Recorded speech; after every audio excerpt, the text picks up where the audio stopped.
ಸ್ನೇಹಿತರೆ, ನಮ್ಮ ಬದುಕಿನಲ್ಲಿ ನಮಗೆ ತಂದೆ ತಾಯಿಗಳು ಅಂದರೆ ನಮ್ಮ ಜೀವನವನ್ನು ರೂಪಿಸಲು ಅಥವಾ ನಮ್ಮ ಭವಿಷ್ಯವನ್ನು ರೂಪಿಸಲಿಕ್ಕೆ ನಮ್ಮ ತಂದೆ ತಾಯಿಯಂದರು ಅವರ ತನು ಮನ ಧನ ಎಲ್ಲವನ್ನು ಕೂಡ ಮೀಸಲಿಟ್ಟಿರ್ತಾರೆ.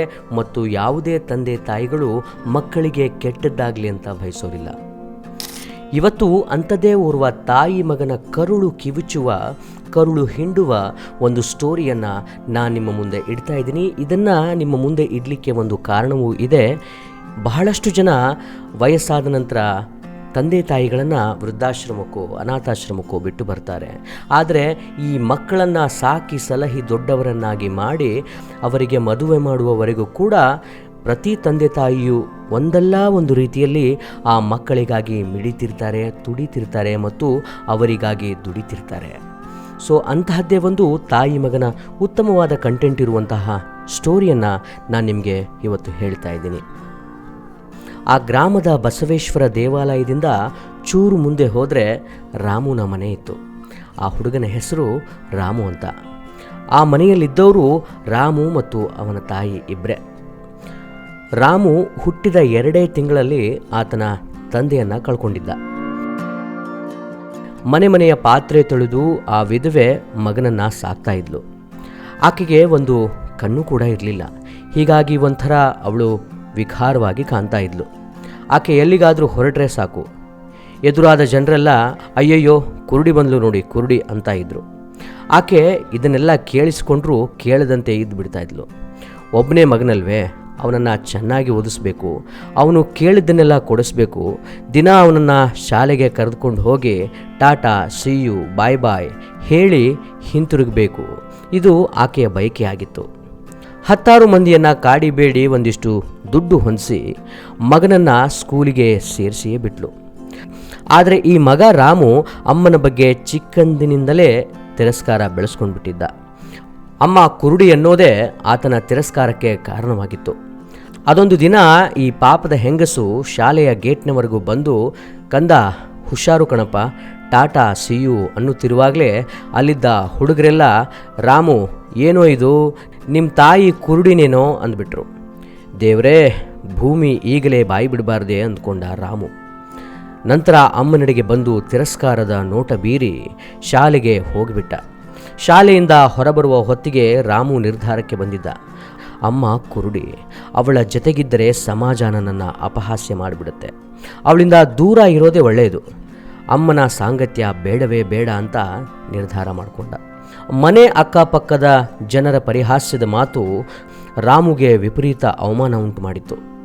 ಹೀಗಾಗಿ ಮಾರನೇ ದಿನದಿಂದಲೇ ರಾಮು ಬದಲಾದ. ಅಮ್ಮನೊಂದಿಗೆ ಮಾತು ಬಿಟ್ಟ. ಆಕೆಯನ್ನು ನೋಡೋದನ್ನು ಕಡಿಮೆ ಮಾಡಲ. ಹೆತ್ತ ಕರುಳಲ್ವೇ ಮರುಗಿತು, ನರಳಿತು. ಕಡೆಗೊಮ್ಮೆ ಕಂದ ಯಾಕಪ್ಪ ಹೀಗೆ ಮಾಡ್ತಿದ್ಯಾ ಎಂದು ತಾಯಿ ಕೇಳಿಯೇ ಬಿಟ್ಲು.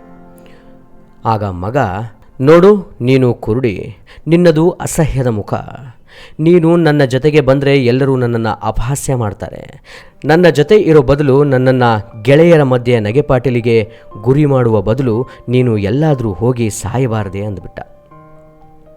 ತನ್ನ ವಯಸ್ಸಿಗೆ ಮೀರಿದ ಮಾತುಗಳನ್ನಾಡ್ಬಿಟ್ಟ.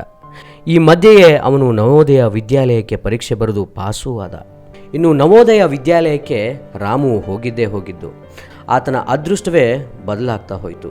ಆತ ಇನ್ನಿಲ್ಲದ ಶ್ರದ್ಧೆಯಿಂದ ಓದತೊಡಗಿದ. ಕುರೂಪಿ ಅಮ್ಮನಿಂದ ದೂರವಿರಬೇಕೆಂದೇ ಓದಿದ. ರ್ಯಾಂಕ್ ವಿದ್ಯಾರ್ಥಿ ಆಗಿಯೇ ಬಂದ. ಡಿಗ್ರಿ ಮುಗಿದಿದ್ದೇ ತಡ. ದೆಹಲಿಯಲ್ಲಿ ಭಾರೀ ಸಂಬಳದ ಹುದ್ದೆಯೂ ಅವನಿಗೆ ಸಿಕ್ಬಿಡ್ತು. 1-2 ವರ್ಷಗಳಲ್ಲಿ ರಾಮು ದೊಡ್ಡ ಹೆಸರು ಮಾಡ್ದ. ಅವನ ರೂಪು, ವಿದ್ಯೆ, ಅಧಿಕಾರಕ್ಕೆ ಮನಸೋತ ಗಣ್ಯರೊಬ್ಬರು ಮಗಳನ್ನು ಕೊಟ್ಟು ಮದುವೆಯನ್ನು ಮಾಡಿದರು. ಮದುವೆಯಲ್ಲಿ ರಾಮು ನನಗೆ ಅಪ್ಪ ಅಮ್ಮ ಇಲ್ಲ ಅಂತಾನೆ ಅವ್ರ ಮುಂದೆ ಹೇಳ್ಕೊಂಡು ಬಿಟ್ಟಿದ್ದ. ಅವರಿಗೆ ಬೇಕಾಗಿದ್ದು ಅಳಿಯ ಮತ್ತು ಅವನ ಅಧಿಕಾರ. ಹುಡುಗನಿಗೆ ಹಿಂದೆ ಮುಂದೆ ಇಲ್ಲದಿರೋದು ಒಳ್ಳೆಯದೇ ಆಯಿತು ಅಂದ್ಕೊಂಡಿದ್ರು ಬೀಗರು. ನಂತರದ 1-2 ವರ್ಷಗಳಲ್ಲಿಯೇ ರಾಮುಗೆ ಮಕ್ಕಳಾದವು. ಈ ಮಧ್ಯೆಯೇ ಅವನಿಗೆ ಯಾವುದೋ ಪ್ರಶಸ್ತಿ ಕೂಡ ಬಂತು.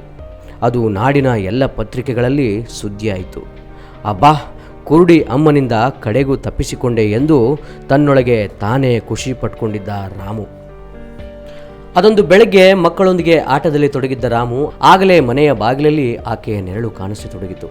ಅನುಮಾನವೇ ಬೇಡ, ಅವಳೇ ಒಂಟಿಗಣ್ಣಿನ ಹೆಂಗಸು, ತನ್ನ ಅಮ್ಮ. ಆ ಕುರುಡಿ ದಿಲ್ಲಿಗೂ ಬಂದಳಲ್ಲ ಅನ್ನಿಸಿ ರಾಮುಗೆ ಮೊದಲಿಗೆ ಬೆರಗಾಯಿತು. ಆಕೆ ಮುಂದೆ ತನ್ನೊಂದಿಗೆ ಉಳಿಯಬಹುದು ಅನ್ನಿಸಿದಾಗ ವಿಪರೀತ ಸಿಟ್ಟು ಬಂದುಬಿಡ್ತು. ಆತ ಕೂತಲ್ಲಿಯೇ ಅಬ್ಬರಿಸಿದ, ಏ ಮುದುಕಿ, ಹೇಳದೆ ಕೇಳದೆ ನಮ್ಮ ಮನೆಗೆ ಹೇಗೆ ಬಂದೆ? ಯಾಕೆ ಬಂದೆ? ನಿನ್ನ ರೂಪ ಕಂಡ್ರೆ ಮಕ್ಕಳು ಹೆದರ್ತವೆ. ನೀನೇ ಬೇಗ ಹೋಗ್ತೀಯೋ ಅಥವಾ ನಾನೇ ಕತ್ತು ಹಿಡಿದು ನೂಕಬೇಕೋ ಎಂದು ಕೇಳಿಯೇ ಬಿಟ್ಟ. ಈ ಮಾತುಗಳನ್ನು ಕೇಳಿ ಆ ಮುದುಕಿಯ ಒಂಟಿಗಣ್ಣಿಂದ ಚಕ್ಕನೆ 2 ಹನಿ ಕಂಬನಿ ಉರುಳಿಬಿತ್ತು. ಆಕೆ ಸಂಕಟದ ದನಿಯಲ್ಲಿ ಹೇಳಿದಳು, ದೇವರು, ತಪ್ಪಾಯಿತು ಕಣಪ್ಪ, ನನಗೆ ಅಡ್ರೆಸ್ ಗೊತ್ತಾಗಲಿಲ್ಲ, ಹೀಗೆ ಬಂದುಬಿಟ್ಟೆ, ಕ್ಷಮಿಸಿಬಿಡಪ್ಪ. ಇಷ್ಟು ಹೇಳಿ ಆಕೆ ಹೊರಟೇ ಬಿಟ್ಟಳು. ರಾಮುಗೆ ಆಗಲೂ ಅಯ್ಯೋ ಅನಿಸಲಿಲ್ಲ. ಪೀಡೆ ತೊಲಗಿತು ಎಂದುಕೊಂಡು ತೆಪ್ಪಗಾದ. ಈ ಘಟನೆ ನಡೆದು 1.5 ತಿಂಗಳ ನಂತರ ಕಚೇರಿ ಕೆಲಸದ ನಿಮಿತ್ತ ದೆಹಲಿಯಿಂದ ಬೆಂಗಳೂರಿಗೆ ರಾಮು ಬರಬೇಕಾಗಿ ಬಂತು. ರಾಮು ತಾನು ಬಂದ ಕೆಲಸವನ್ನು ಮುಗಿಸ್ಕೊಂಡ. ಯಾಕೋ ಹಳೆಯ ಬದುಕು ನೆನಪಾಯಿತು. ಒಂದ್ಸಲ ತಾವಿದ್ದ ಹಳೆಯ ಮನೆಗೆ ಹೋಗಬೇಕು ಅಂತ ಅವನಿಗೆ ಅನ್ನಿಸ್ತು. ಒಂಟಿಗಣ್ಣಿನ ಅಮ್ಮ ಇದ್ದಾಳ? ಇದ್ದರೆ ಹೇಗಿದ್ದಾಳೆ? ತನ್ನನ್ನು ನೋಡಿ ಏನಂತಾಳೆ? ಹೀಗಂದುಕೊಳ್ಳುತ್ತಾ ಅದೇ ಬಸವೇಶ್ವರ ದೇಗುಲದ ಮನೆಯ ಬಳಿ ಬಂದೇ ಬಿಟ್ಟ. ಅಮ್ಮನಿದ್ದ ಮನೆ ಹಾಗೆಯೇ ಇತ್ತು, ಆದರೆ ಒಳಗೆ ಆಕೆ ಇರಲಿಲ್ಲ. ಪಕ್ಕದ ಮನೆಯವರು ರಾಮುನನ್ನು ಗುರುತಿಸಿದರು. ವಾರದ ಹಿಂದಷ್ಟೇ ನಿಮ್ಮಮ್ಮ ಹೋಗ್ಬಿಟ್ಲು ಕಣಪ್ಪ, ಕಡೆ ಗಳಿಗೆಯಲ್ಲಿ ನಿನ್ನ ತುಂಬ ನೆನಪಿಸ್ಕೊಂಡ್ಲು ಅಂತ ಹೇಳಿಬಿಟ್ರು. ನಿನ್ನ ತಾಯಿ ನಿನಗೆ ಕೊಡಬೇಕು ಅಂತಾನೆ ಈ ಕವರ್ ಕೊಟ್ಟಿದ್ದಾಳೆ, ತಗೋ ರಾಮು ಅಂತ ಆ ಕವರನ್ನು ರಾಮುವಿನ ಕೈಗಿದ್ರು ಪಕ್ಕದ ಮನೆಯವರು. ಅಂಜುತ್ತಲೇ ಆ ಕವರನ್ನು ಪಡೆದ ನಂತರ ರಾಮು ಕಾರಲ್ಲಿ ಕೂತು ಕುತೂಹಲದಿಂದಲೇ ಅದನ್ನು ಓಪನ್ ಮಾಡಿದ. ಆ ಪತ್ರದಲ್ಲಿ ಹೀಗೆಂದು ಬರೆದಿತ್ತು, ಕಂದ, ಕಡೆಗೂ ನಿನ್ನನ್ನು ನೋಡದೆ ಸತ್ತು ಹೋಗ್ತಾ ಇದ್ದೀನಿ, ಕ್ಷಮಿಸಿಬಿಡು ಚಿನ್ನ. ನಿಂಗೆ ಗೊತ್ತಿದೆಯಲ್ಲ, ನೀನಿಲ್ಲದೆ ನನಗೆ ಇನ್ನೊಂದು ಜಗತ್ತೇ ಇರಲಿಲ್ಲ. ನನ್ನ ನೆರಳು, ನನ್ನ ಉಸಿರು, ನನ್ನದೆಯ ಹಾಡು ಎಲ್ಲವೂ ನೀನೇ ಆಗಿದ್ದೆ. ಹಾಗಿದ್ರೂ ನನ್ನ ಕುರುಡುತನದ ನೆಪ ಹೇಳಿ ನೀನು ಬೇರೆಯಾಗಿಬಿಟ್ಟೆ. ದೆಹಲಿಗೆ ಹೋದೆ, ಅಷ್ಟೆತ್ತರ ಬೆಳೆದೆ, ಪ್ರಶಸ್ತಿ ತೆಗೆದುಕೊಂಡೆ, ಮದುವೆಯಾದೆ.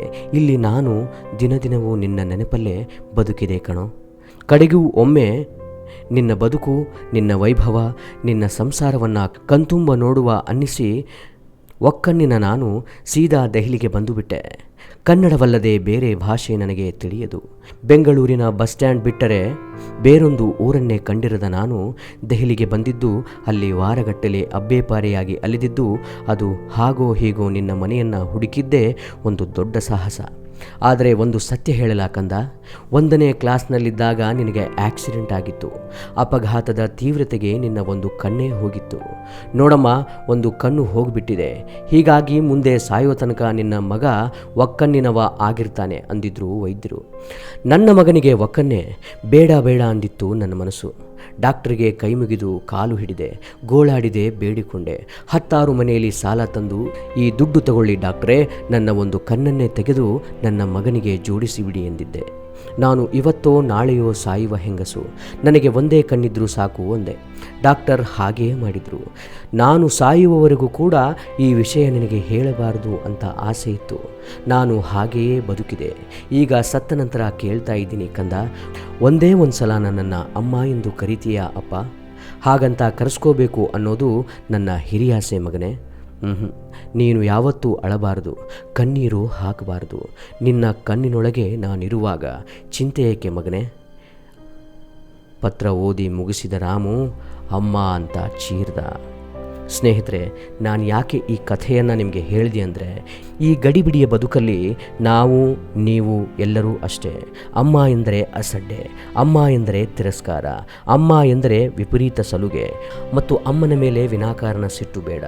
ನಾವ್ಯಾರೂ ರಾಮು ಆಗುವುದು ಬೇಡ. ಆತನ ಅಮ್ಮನಿಗೆ ಒದಗಿದ ಕಡು ಕಷ್ಟ ನಮ್ಮ ಅಮ್ಮಂದಿರಿಗೆ ಬರದೇ ಇರಲಿ. ಅದು ತಂದೆಯಾಗಿರಲಿ, ತಾಯಿಯಾಗಿರಲಿ. ಅವರ ತ್ಯಾಗವೇ ಹೊರತು ಭೋಗವಲ್ಲ. ಅವರು ನಮಗಾಗಿ ತಮ್ಮ ಜೀವನವನ್ನು ಸವಿಸಿದ್ದಾರೆ. ಅವರ ಅಂತ್ಯಕಾಲದಲ್ಲಿ ಅವರಿಗೆ ನಾವು ಊರುಗೋಲಾಗಿ ನಿಲ್ಲಬೇಕು ಅನ್ನೋದು ಈ ಕಂಟೆಂಟ್ನ ಆಶಯ. ಸ್ನೇಹಿತರೆ, ನಿಮಗೆ ಈ ಕಥೆ ಇಷ್ಟ ಆಗಿದೆ ಅಂತ ಭಾವಿಸ್ತೀನಿ, ಈ ಕಂಟೆಂಟ್ ಇಷ್ಟ ಆಗಿದೆ ಅಂತ ಭಾವಿಸ್ತೀನಿ. ಮತ್ತೆ ಮತ್ತೊಂದು ಕಂಟೆಂಟ್ನೊಂದಿಗೆ ನಿಮ್ಮನ್ನು ಭೇಟಿ ಮಾಡ್ತೀನಿ. ಅಲ್ಲಿವರೆಗೂ ಟೇಕ್ ಕೇರ್, ಗುಡ್ ಬೈ. ಈ ಗೌರಿ ಗಣೇಶಕ್ಕೆ ಬೆಳಗಾವಿ ಜನತೆಗೆ ಸೂಪರ್ ಸುದ್ದಿ. 2% ಇಂದ 20% ವರೆಗೆ ಡಿಸ್ಕೌಂಟ್ ಸಿಗ್ತದೆ. ಹೊಸದು ವಿನೂತನ ವಿಭಿನ್ನ ಗಿಕೋನಾ ಕಾರ್ಡ್ ಈಗ ನಮ್ಮ ಬೆಳಗಾವಿಯಲ್ಲೇ ಶೀಘ್ರದಲ್ಲೇ ಆರಂಭ. ಹೆಚ್ಚಿನ ಮಾಹಿತಿಗಾಗಿ ಕೆಳಗೆ ಕೊಟ್ಟಿರೋ ನಂಬರ್ಗೆ ಕರೆ ಮಾಡಿ.